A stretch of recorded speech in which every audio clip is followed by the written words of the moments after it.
টেকনাফের নাফ নদীতে অবস্থানরত মিয়ানমারের নৌবাহিনীর 3টি যুদ্ধজাহাজ নিয়ে স্থানীয় বাসিন্দাদের মধ্যে আতঙ্ক দেখা দিয়েছে।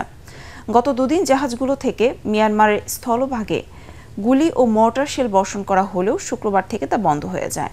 তবে জাহাজটি এখনও নাফ নদীর ওপারে মিয়ানমার সীমান্তে অবস্থান করছে। এদিকে নিরাপত্তার কারণে টেকনাফ সেন্ট মার্টিন নৌ রুটে এক সপ্তাহ ধরে ট্রলার ও স্পিড বোট চলাচল বন্ধ থাকায় বিকল্প পথ শাহপরীর দ্বীপ পয়েন্ট দিয়ে সেন্ট মার্টিন যাচ্ছে মানুষ ও পণ্য সামগ্রী। শুক্রবার দুপুরে কক্সবাজার বিআইডব্লিউটি এর ঘাট থেকে সেন্ট মার্টিনের উদ্দেশ্যে যাত্রা করে বেসরকারি জাহাজ এমভি বার আউলিয়া। 2 মাসের প্রয়োজনীয় খাদ্যপণ্য ও ওষুধ সামগ্রী সহ একই জাহাজে রওনা দেন দ্বীপটির আরও 4 শতাধিক বাসিন্দা। টেকনাফ সেন্ট মার্টিন নৌ রুটে চলাচলরত ট্রলার লক্ষ্য করে মিয়ানমার থেকে গুলিবর্ষণের কারণে 1 সপ্তাহ আগে এই নৌ রুটে জাহাজ ও ট্রলার চলাচল বন্ধ হয়ে যায়।